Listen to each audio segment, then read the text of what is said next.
Post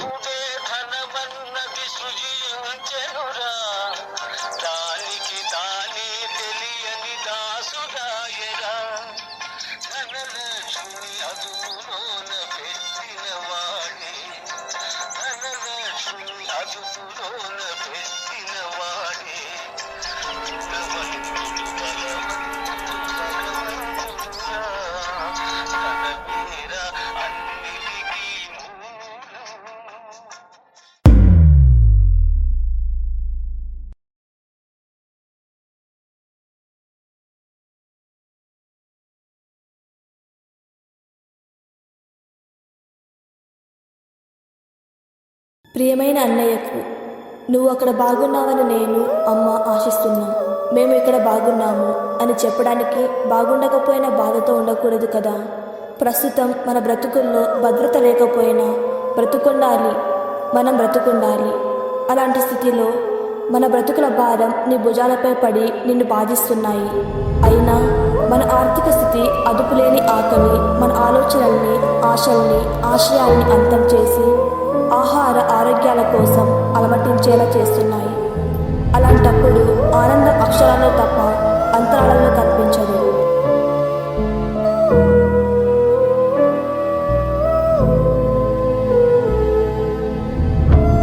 ఈ ఉత్తరం రాయడానికి కారణం ఇక్కడ అమ్మ పరిస్థితి అంతంత మాత్రమే ఉంది. ప్రతిరోజు పక్కింటి వాళ్ళతో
ఈరోజు ఏ కంపెనీలో ఇంటర్వ్యూస్ ఉన్నాయి?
May I come in, sir?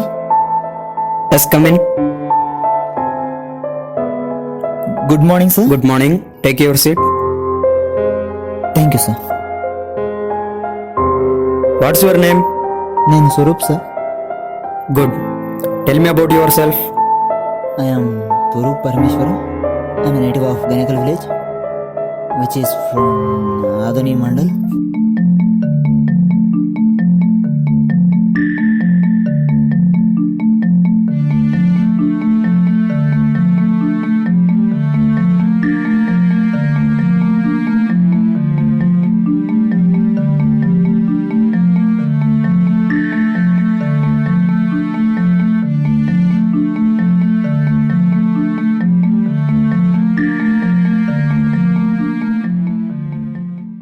Good, Swarup. We will call back to you. Thank you, sir. It's nice meeting you.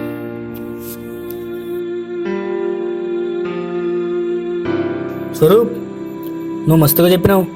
గనే అంటే ఏదైనా పొరపాటు చేశానా? గదే చెబుతున్నా, నీ ఇంగ్లీష్ బాగాలేదంటుండ్రు. గడ్నే నీళ్ళు స్కిల్స్ లేవంటున్నాయి.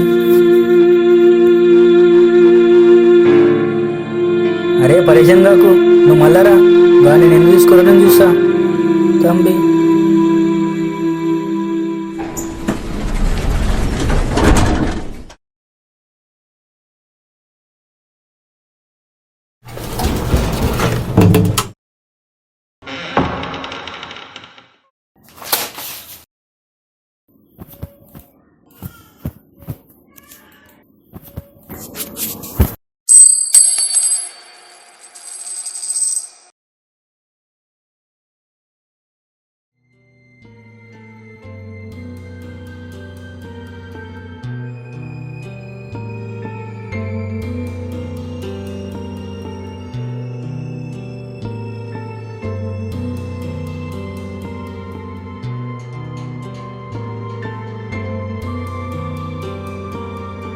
ప్రతి ఒక్కరి జీవితాలతో కాలం ఆడుకుంటుంది అని అందరూ అంటారు. కానీ ఆ కాలంతో కూడా ఆడుకునేది ఒకటి ఉంటుందని, దానికి మనం బానిసలమని మర్చిపోతారు. అదే కదా ఇది.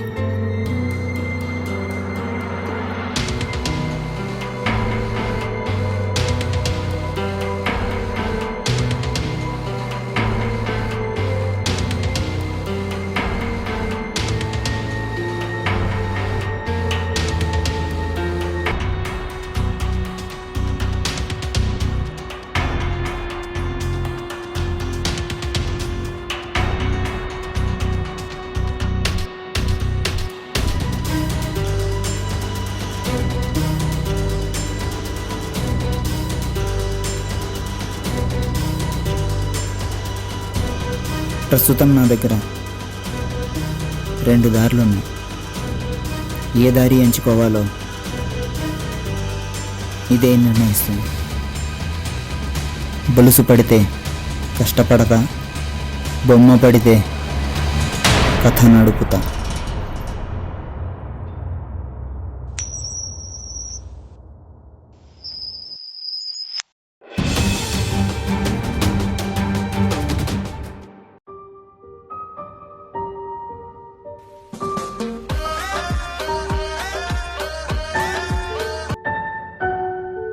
హలో, ఎవరు? హలో సార్, నా పేరు సత్యమూర్తి. మీతో కొంచెం మాట్లాడాలి. తప్పకుండా చెప్పండి. మీ మీ పేరు? స్వరూప్. ఓ, నేను మీతో ఈ విషయాన్ని ఇలా ఫోన్లో కాకుండా డైరెక్ట్గా మా ఆఫీస్లో కూర్చొని మాట్లాడాలనుకుంటున్నాను. సరే, అడ్రస్ పంపండి.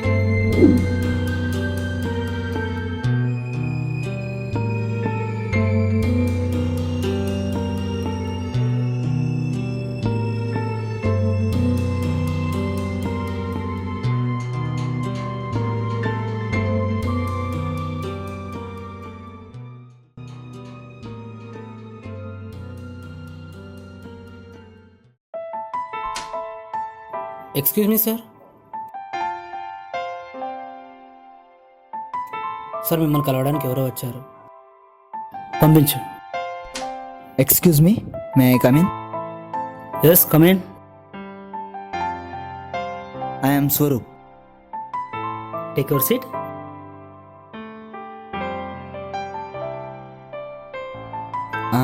చెప్పండి, నన్ను కలవమన్నారు.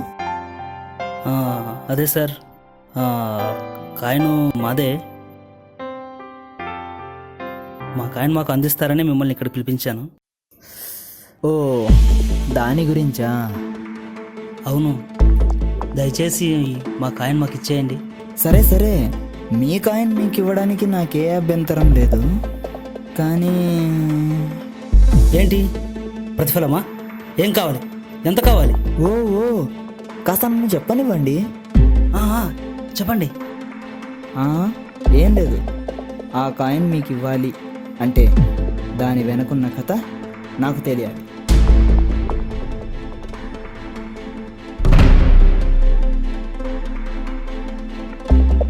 ఇక్కడ అసలు విషయం ఏంటంటే ఆ కాయిన్ ఏంటో దాని కథ ఏంటో నాకు అస్సలు తెలియదు.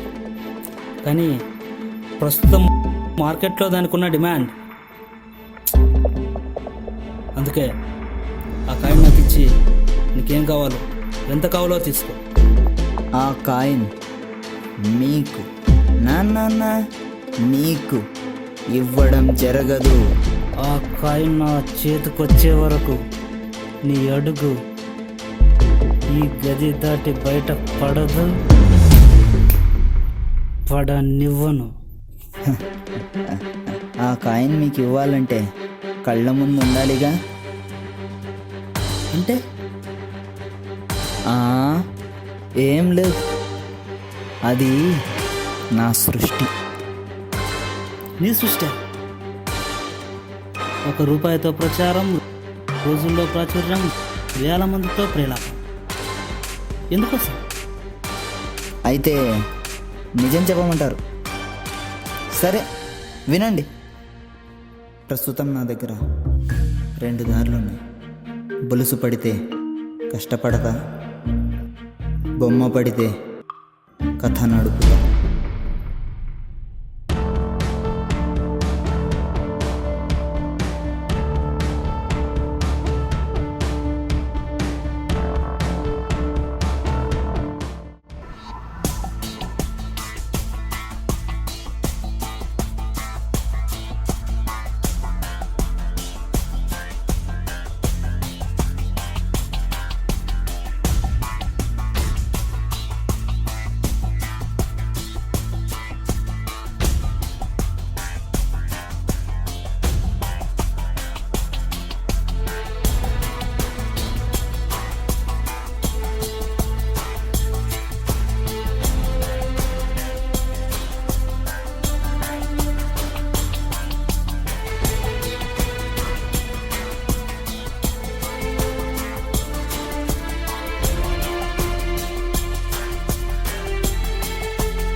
నమస్తే ఫ్రెండ్స్. కేవలం ₹1 కదా అని దాన్ని మనం తక్కువ అంచనా వేస్తాం. ఇప్పుడు అలాంటి ₹1 మన హైదరాబాద్ జంట నగరాల్లో చర్చనీయాంశంగా మారింది. హైదరాబాద్ నగర శివార్లలో ప్రారంభమైన ఈ రూపాయి ఇప్పుడు ఇతర ప్రాంతాలకు వ్యాపిస్తుంది. హైదరాబాద్ పిన్ సిటీస్లో హల్చల్ చేస్తున్న ఈ రూపాయి నాణ్యం ఇప్పుడు ఇతర ప్రాంతాలకు కూడా వైరస్లా పాకుతుంది. ఇది ఇలా ఉండగా ఇప్పటి వరకు ఈ రూపాయికి సంబంధించిన అసలు వ్యక్తులు మాత్రం వెలుగులోకి రాలేదు. ఇక ఈ కాయిన్కి ముగింపు ఎప్పుడు వేచి చూడాలి.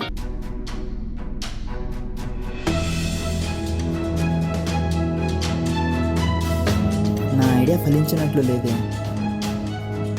అసలు నేను ఆ పేపర్లో ఏం రాశాను, వాళ్ళేం అర్థం చేసుకున్నారు? ఓసారి చూద్దాం.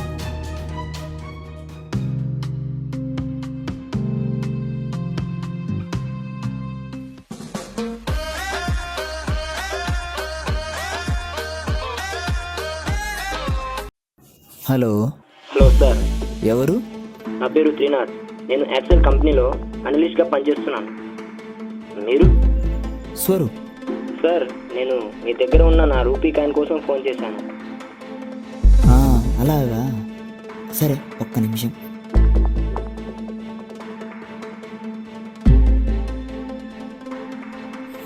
ఇప్పుడు చెప్పండి. మరి నా కాయిన్ నాకు అందజేస్తారా ప్లీజ్? సరే, కానీ దాని వెనకున్న కథ ఏంటో తెలుసుకోవాలని సార్. ఓ అదా, అది అది నా లవర్ గిఫ్ట్గా ఇచ్చింది. ఓ అంతేనా? నేను ఇంకా ఏదో అనుకున్నా. సరే, ఎవరో వచ్చినట్టున్నారు, నేను మళ్ళీ కాల్ చేస్తా.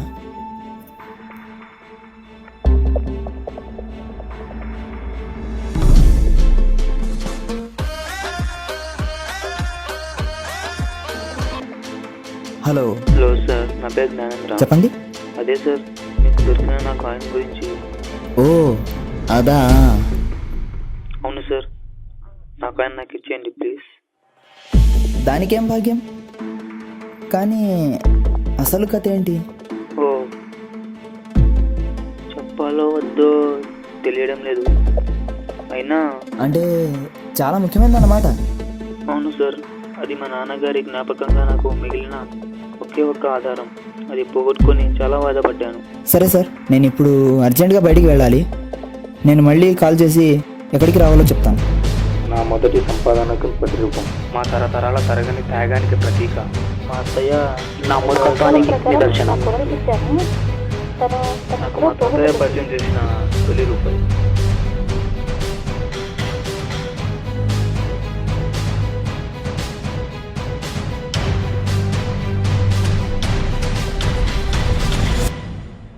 అదే ఎందుకోసం?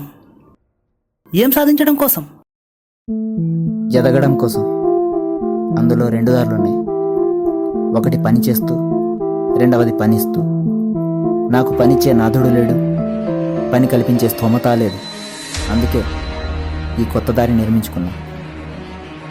జాబ్ కోసం ఇంటర్వ్యూకి వెళ్తే క్వాలిఫికేషన్ తక్కువని ఒకరు, ఇంగ్లీష్ రాదని ఇంకొకరు, స్కిల్స్ లేవని మరొకరు, చివరికి గోళ్ళు వెంట్రుకలు కట్ చేసుకోలేదని కూడా రిజెక్ట్ చేస్తున్నారు. అంటే మీ ఉద్దేశం మినిమం రిక్వైర్మెంట్స్ లేకపోయినా జాబ్ ఇచ్చేయాలా? ఇక్కడ లోపం లేని వ్యక్తి అంటూ ఎవరూ లేరు అని నిరూపించడమే నా లక్ష్యం. అలా అయితే మా ఎంప్లాయీస్లో కూడా ఉందంటారా? ఖచ్చితంగా. అందుకు నిదర్శనం మీ కంపెనీ నుండి ఈ కాయిన్ కోసం కాల్ చేసి 6 ఆశతో అబద్ధాలు ఆడటం, మీతో సహా. ఇప్పుడు దీంతో ఏం చేద్దాం అనుకుంటున్నారు? జనాల్లో కూడగట్టుకున్న అశాశ్వతమైన ఆశల్ని ఆ జనాలకే తెలియజేస్తూ ఆత్మశుద్ధి చేసి అమృతమయం చేయాలి. అందుకే దీన్ని పుస్తకంగా మార్చాలి అనుకుంటున్నాను. చాలా మంచిది. మీ ఈ ప్రయాణంలో మమ్మల్ని భాగస్వాములు కానివ్వండి. ఈ పుస్తకం నా కోసం, నా ఎదుగుదల కోసం మాత్రమే. అలాగా సార్, పుస్తకం తయారు నుంచి మార్కెటింగ్ వరకు పూర్తిగా నేనే చూసుకుంటాను. ప్రాఫిట్లో 40% ఇవ్వండి చాలు. అలాగే మిమ్మల్ని మా కంపెనీలో క్రియేటివ్ హెడ్గా అపాయింట్ చేస్తున్నాను. నేను మీ ప్రపోజల్ అంగీకరించాలంటే నాదో కండిషన్. ఏంటంటే నేను కేవలం ప్రాజెక్ట్ మీటింగ్స్కి, ప్రాజెక్ట్ సబ్మిషన్స్కి మాత్రమే ఆఫీస్కి వస్తాను. మీ కండిషన్ నాకు ఇబ్బందిగా అనిపిస్తోంది. ఎందుకో కారణం తెలుసుకోవచ్చా? క్రియేటివిటీ అనేది 4 గోడల మధ్య కంటే 40 గుణాలను పరిచయం చేసే బాహ్య ప్రపంచంలో పుడుతుంది. మీ కండిషన్ కంటే మీ క్లారిటీ సూపర్. మీలాంటి వారిని పోగొట్టుకోలేం. You are appointed. Thank you. గెలుపు ఒక్కటే, మార్గాలు అనేకం. మనిషి మనస్తత్వాన్ని బట్టి మార్గాలు మారుతూ ఉంటాయి.